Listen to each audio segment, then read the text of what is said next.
बेटियों, नमस्कार। आज 11 बजे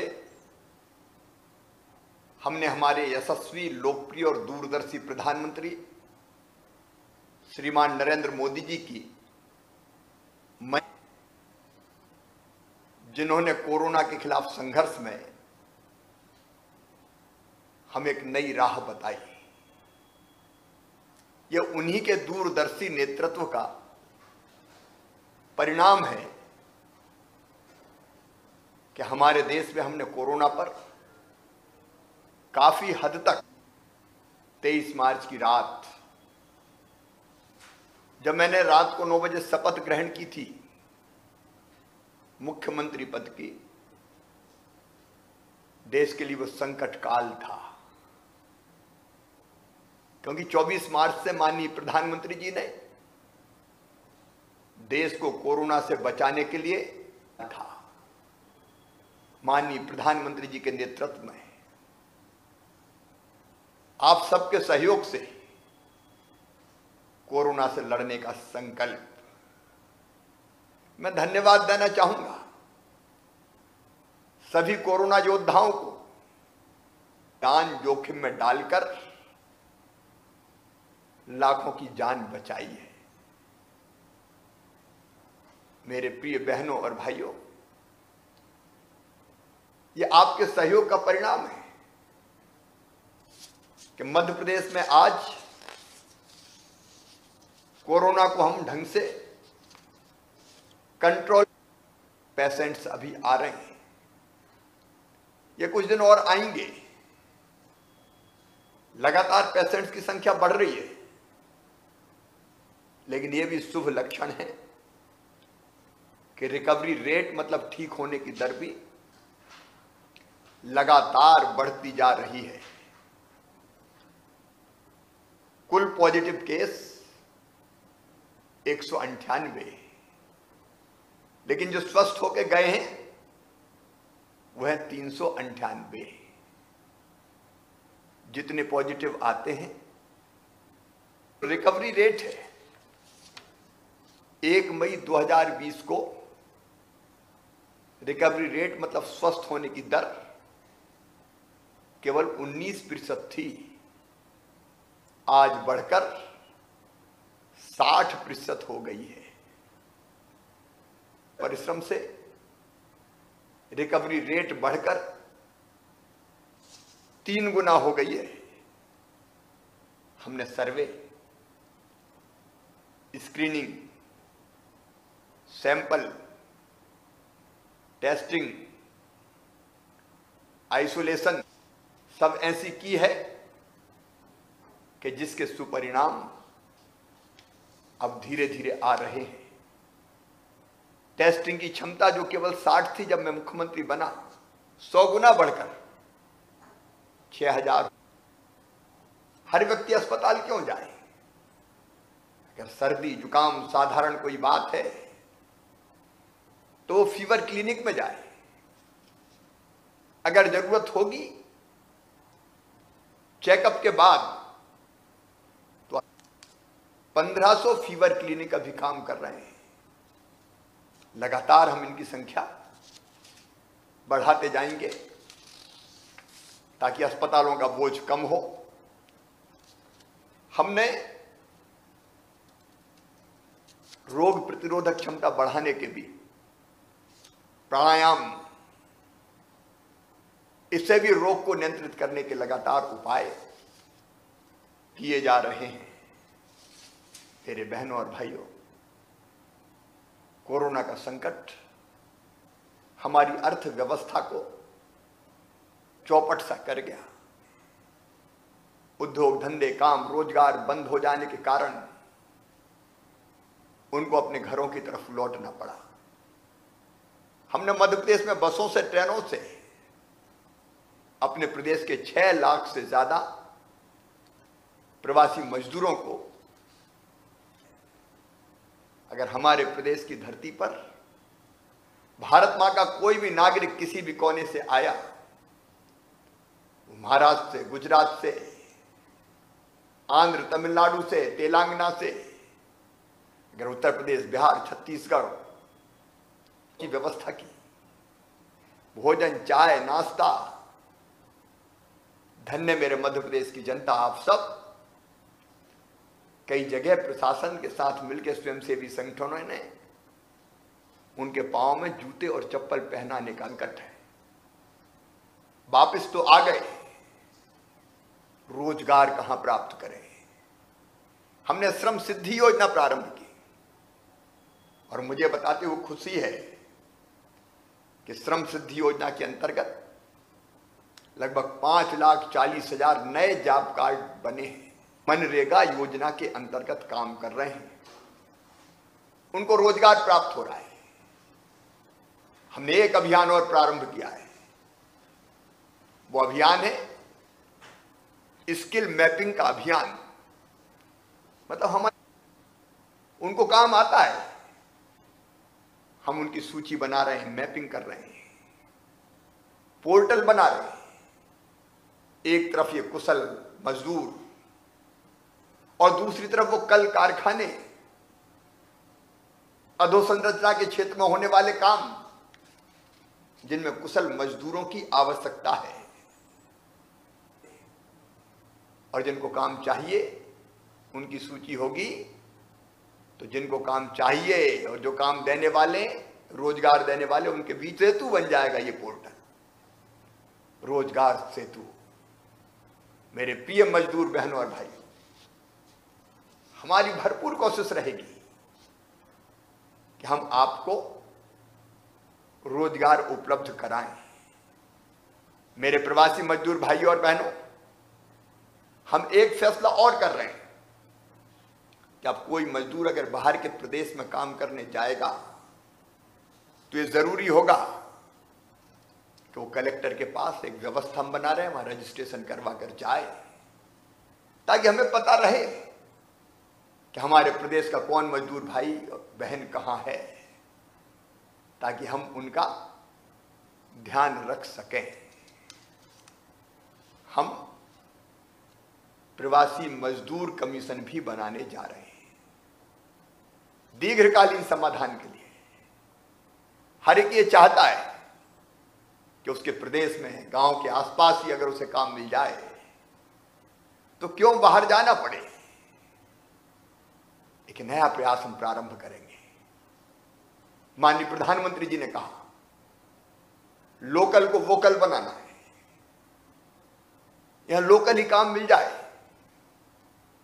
इसके लिए कुटीर उद्योग, ग्रामोद्योग, लघु उद्योगों का जाल बिछे और वहां मेरे मजदूर भाइयों और बहनों को काम मिल जाए। इस अभियान पर भी हम लगेंगे।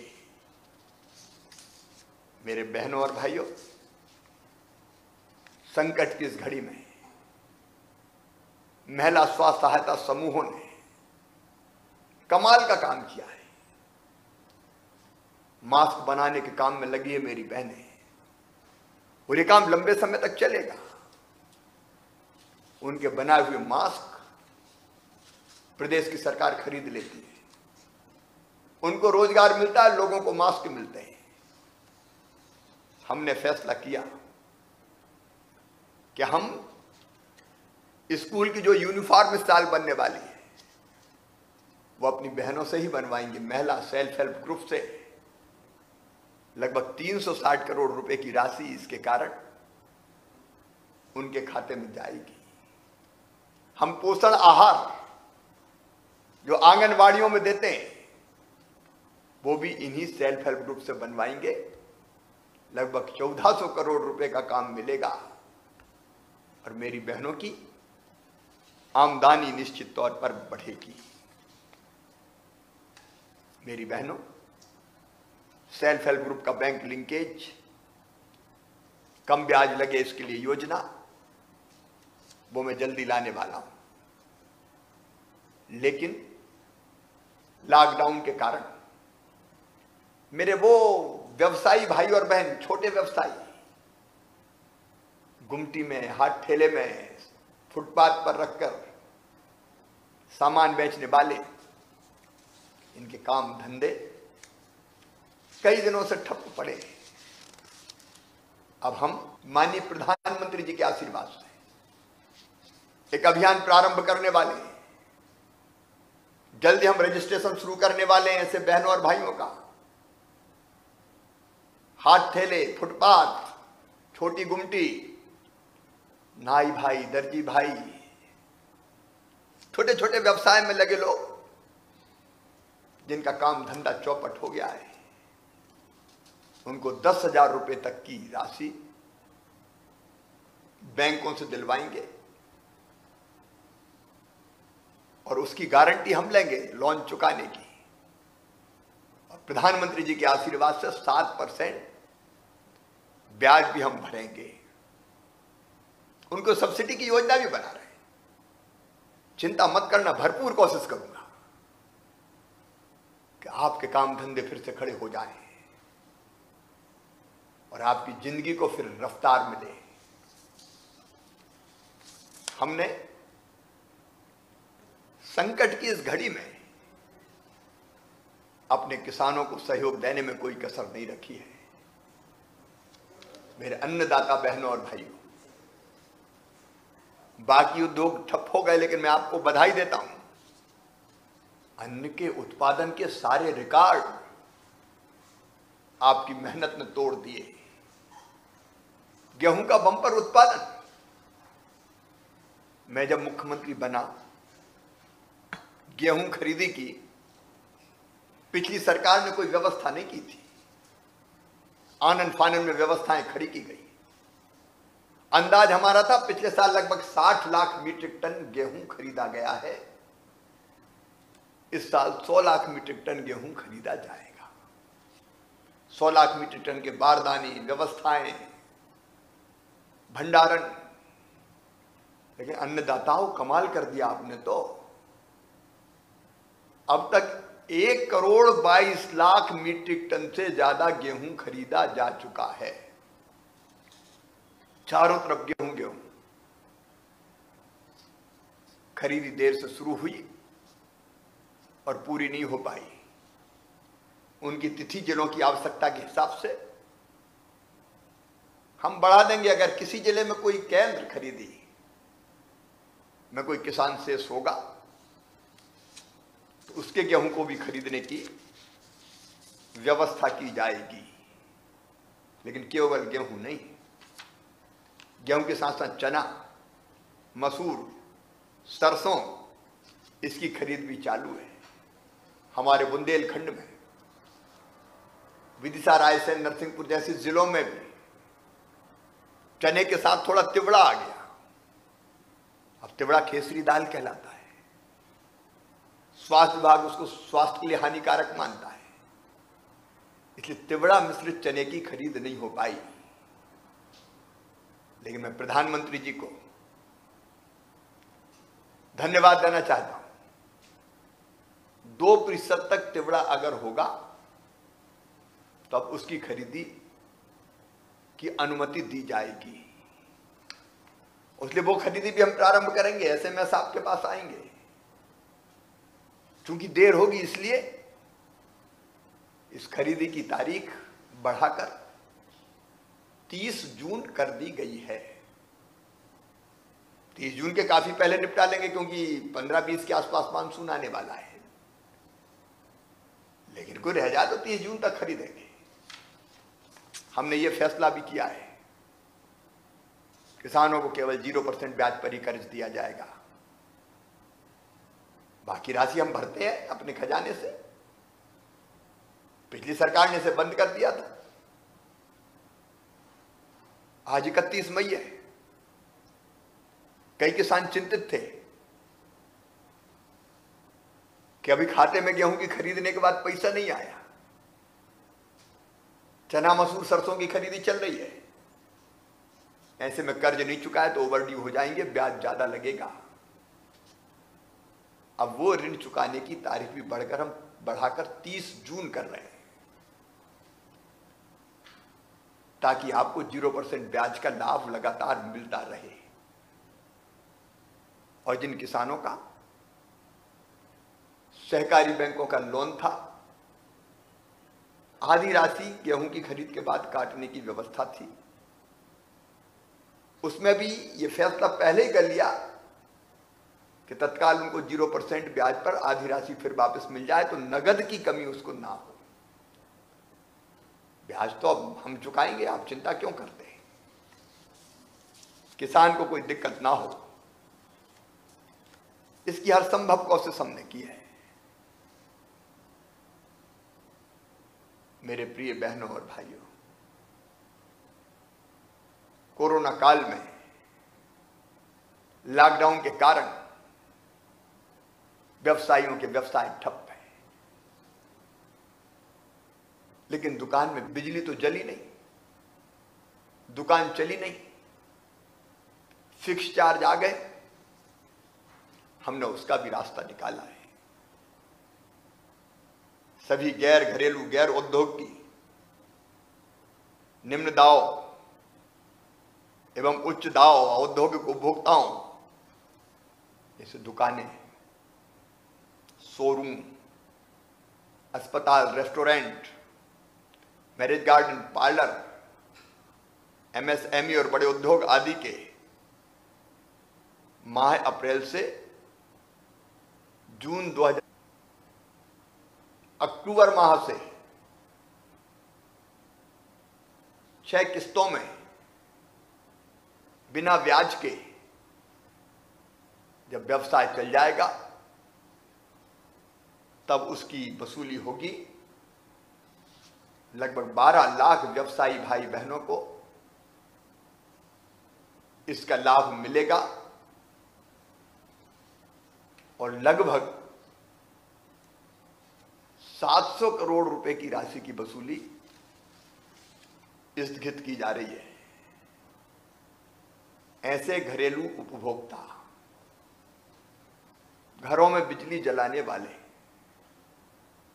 जिनके बिजली के बिल अप्रैल माह में 100 रुपए से कम आए थे, किंतु मई, जून, जुलाई माह में जिनके 100 से अधिक आए, ये 100 रुपया बिजली का बिल देने वाले, संबल के हितग्राही, इनके भी काम धंधे ठप रहे, इसलिए 2 महीने मई और जून का बिल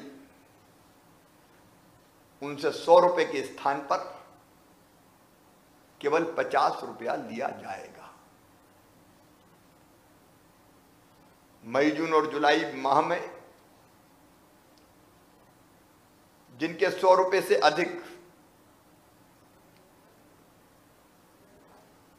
बिल आए हैं, लेकिन 400 रुपए से कम, उन्हें मई, जून और जुलाई माह के बिल की राशि के स्थान पर सिर्फ 100 रुपया प्रतिमाह भुगतान करना होगा। मेरे बहनों और भाइयों, जिन घरेलू उपभोक्ताओं के इससे भी ज्यादा राशि के बिल आए हैं, मैंने ये कहा है कि उनसे केवल आधी राशि वसूल होगी, बिलों की जांच करवाई जाएगी। गलत बिल मैं नहीं लेने दूंगा। मैंने स्वयं सस्ती बिजली की योजना प्रारंभ की थी कि उपभोक्ताओं पर अतिरिक्त बोझ ना पड़े, इसके लिए हर संभव कदम उठाए जाएंगे। जो उपभोक्ता अप्रैल और मई माह के बिलों का भुगतान नियत तिथि तक करेंगे, उन्हें 1% अतिरिक्त प्रोत्साहन राशि भी दी जाएगी। सभी 3 फेस उपभोक्ताओं को लॉकडाउन की अवधि में आवेदन देने के 7 दिन बाद से उन्हें के 15 दिन बाद तक की अवधि के लिए चालू रहेगी। संकट क्षेत्र के अपने बहनों भाइयों से कहना चाहता हूं,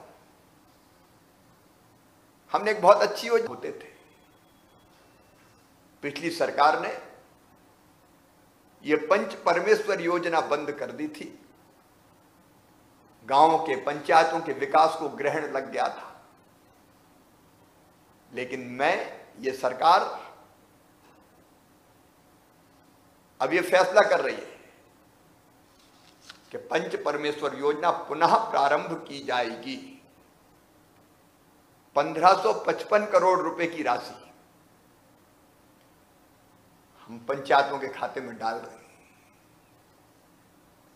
75% राशि नवीन निर्माण के कार्यों में खर्चा करें। सीमेंट, कंक्रीट, रोड, पक्की नाली, गौशाला निर्माण, रपटा, पुलिया, जो काम, चबूतरा जरूरी हो वो काम करें। गांव के विकास को थमने नहीं दिया जाएगा। इसमें से 10% राशि पेयजल के लिए हम सुरक्षित कर रहे हैं। नल जल योजनाओं का संधारण से लेके जो अनेकों महत्वपूर्ण काम है पीने के पानी के, वो भी होंगे। 7.5% संधारण के कार्यों में और 7.5% कार्यालयीन व्यय के लिए रहेगी। लेकिन केवल पंचायत नहीं, शहरी क्षेत्र का विकास भी पिछली सरकार ने अवरुद्ध कर दिया था। हम शहरों के विकास के लिए 330 करोड़ रुपए की राशि जारी कर रहे हैं। स्मार्ट सिटी योजना के अंतर्गत लगभग 500 करोड़ रुपए की राशि जारी की जाएगी। शहरों का विकास भी बाधित नहीं होने दिया जाएगा। मैं आप सबसे ये निवेदन करना चाहता हूं, संकट का समय था। इस संकट के समय को राष्ट्र मंगल के पर्याय प्रधानमंत्री नरेंद्र मोदी जी ने एक नया अवसर बना दिया। उन्होंने हमें एक मंत्र दिया, आत्मनिर्भर भारत का मंत्र। आज ही उन्होंने कहा, हमारे गांव, कस्बे, शहर अगर आत्मनिर्भर होते तो मजदूरों को क्यों बाहर जाना पड़ता। 20 लाख करोड़ का पैकेज उन्होंने आत्मनिर्भर भारत के लिए दिया। आत्मनिर्भर भारत के लिए आत्मनिर्भर मध्य प्रदेश, उसकी योजना हमने तैयार कर दी है। जल्दी उसका ड्राफ्ट लेके आपके सामने आऊंगा और मध्य प्रदेश के विकास का एक नया अध्याय प्रारंभ करेंगे। स्थानीय तौर पर चीजें बने, हमारी जरूरतें हमारे गांव में, आसपास के गांव में पूरी हो जाएंगी, इसका प्रयास किया जाएगा। और मैं आप सबसे अपील करता हूं,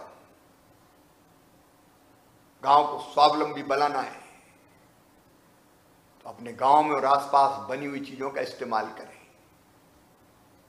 मैं भी भरसक ये प्रयास करूंगा, जो चीजें हमारे सेल्फ हेल्प ग्रुप बनाते हैं, जो चीजें हमारे आसपास के कारीगर बनाते हैं, हमारे आसपास के छोटे छोटे कारखाने बनाते हैं, हम उसका इस्तेमाल करें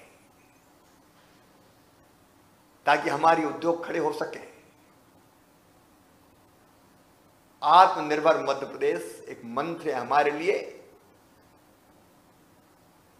जिसको हमको नीचे साकार करना है और हम मिलकर इस काम को करेंगे। ये संकट का समय था, लेकिन हमने कोशिश की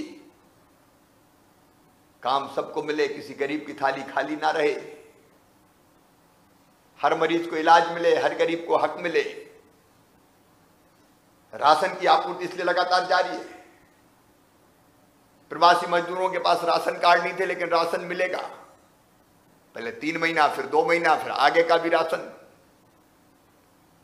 प्रवासी मजदूरों को भी मिलेगा, जिनके पास राशन कार्ड नहीं थे उनको भी हम दे रहे हैं। इस अल्प अवधि में तो 22,400 करोड़ रुपए से भी अधिक की सहायता प्रदान की गई है। ये आपका हक है मित्रों। अब लॉकडाउन से हम अनलॉक की तरफ जा रहे हैं। आज भारत सरकार की गाइडलाइन के अनुसार ये लॉकडाउन का अगला चरण कैसा होगा उसका विवरण मैं आपके सामने दे रहा हूं। इसमें चरणबद्ध तरीके से आर्थिक गतिविधियां प्रारंभ करनी है और इसलिए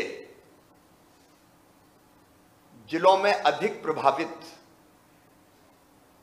जो मोहल्ले, कॉलोनी या कोई गांव होगा तो गांव का भी मोहल्ला ये कंटेनमेंट एरिया होंगे।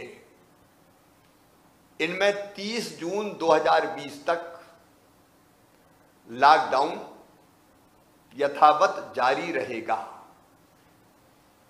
लॉकडाउन की तारीख बढ़ाकर हम 30 जून कर रहे हैं मध्य प्रदेश में भी, लेकिन कंटेनमेंट एरिया बंद रहेगा। भावी अत्यावश्यक सेवाएं जारी रहेंगी।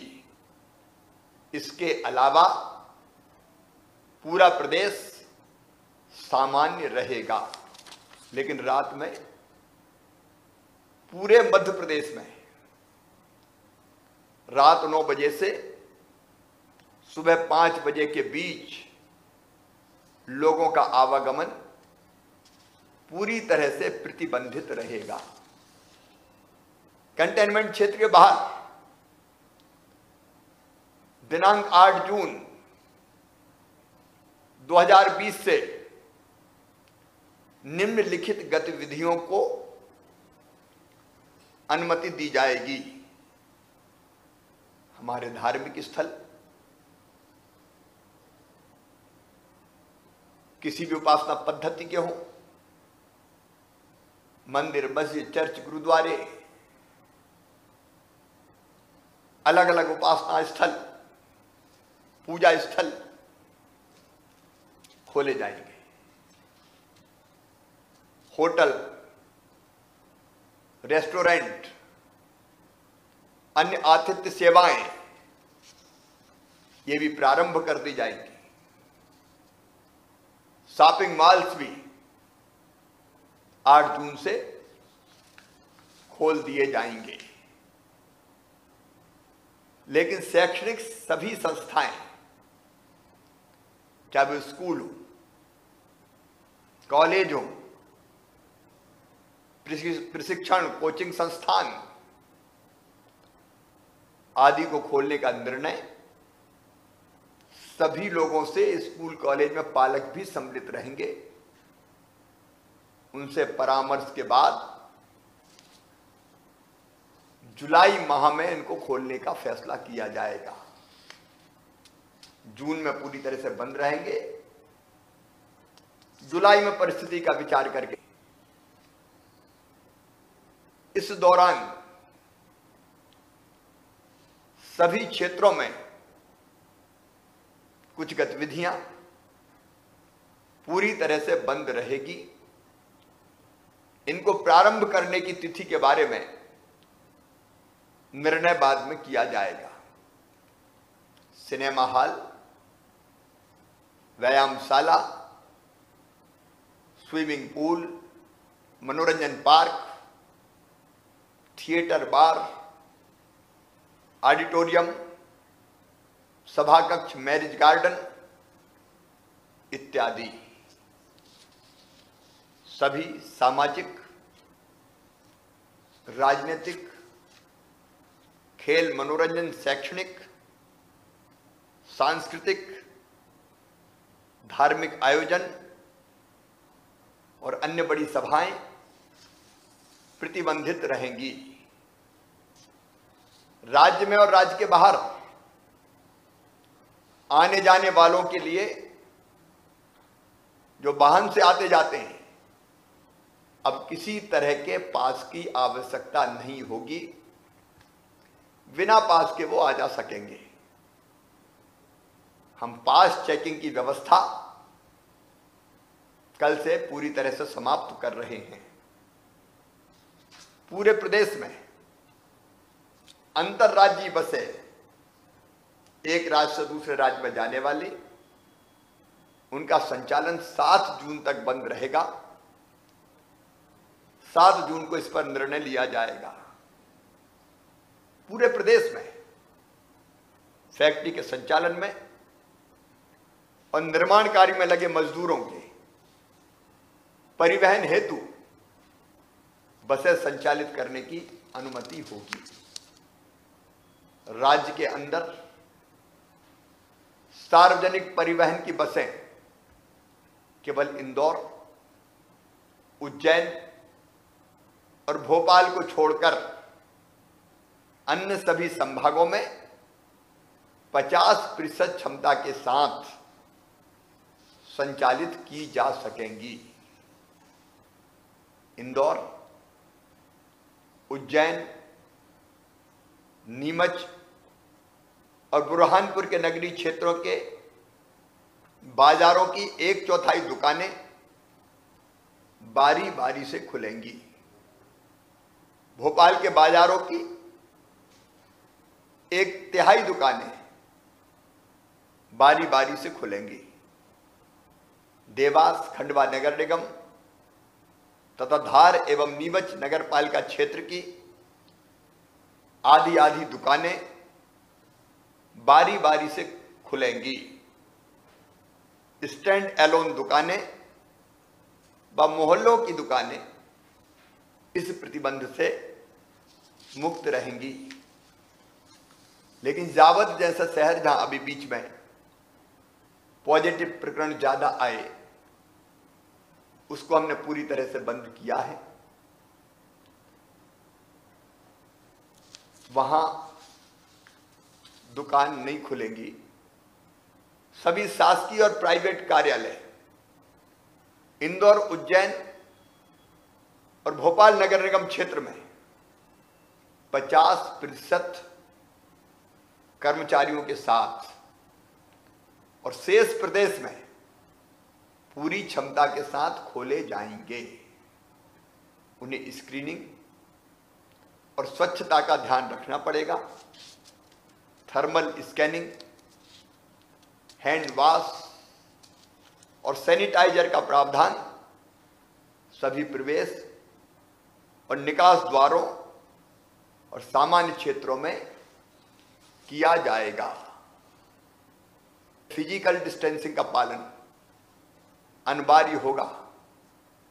कार्यस्थलों के प्रभारी ये सुनिश्चित करेंगे कि श्रमिकों में और कर्मचारियों में पर्याप्त दूरियां हो, पारियों के बीच पर्याप्त अंतराल हो और कर्मचारियों के भोजन के अवकाश का समय अलग अलग हो। सार्वजनिक स्थानों पर मैं फिर कहना चाहता हूं, कोविड का संकट अभी टला नहीं है। आज माननीय प्रधानमंत्री जी ने भी आगाह किया है, असावधानी अगर बरती तो संकट और गहरा हो जाएगा और इसलिए कुछ सावधानियां हमें रखनी है। सार्वजनिक स्थानों पर, कार्यस्थलों में और परिवहन के दौरान फेस कवर मतलब मास्क पहनना अनिवार्य रहेगा। 2 गज की दूरी मतलब 6 फीट की दूरी आवश्यक रहेगी। सभी दुकानों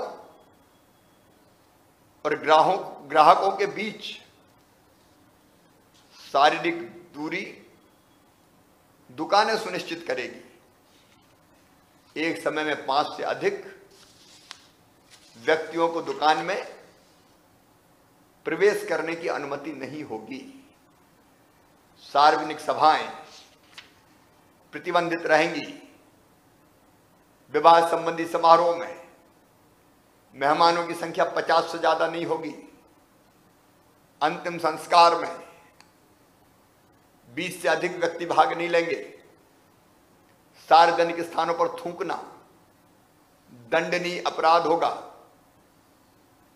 सार्वजनिक स्थानों पर शराब, पान, गुटखा, तंबाकू इत्यादि का सेवन वर्जित होगा।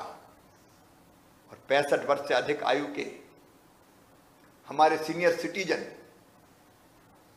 सहरोगता वाले व्यक्तियों, मेरी गर्भवती बहनों और 10 वर्ष से कम उम्र के बच्चों को आवश्यक एवं स्वास्थ्य कारण को छोड़कर घर पर रहने की मैं प्रार्थना करता हूं। मेरे प्रिय बहनों और भाइयों, हम थकेंगे नहीं, बढ़ेंगे।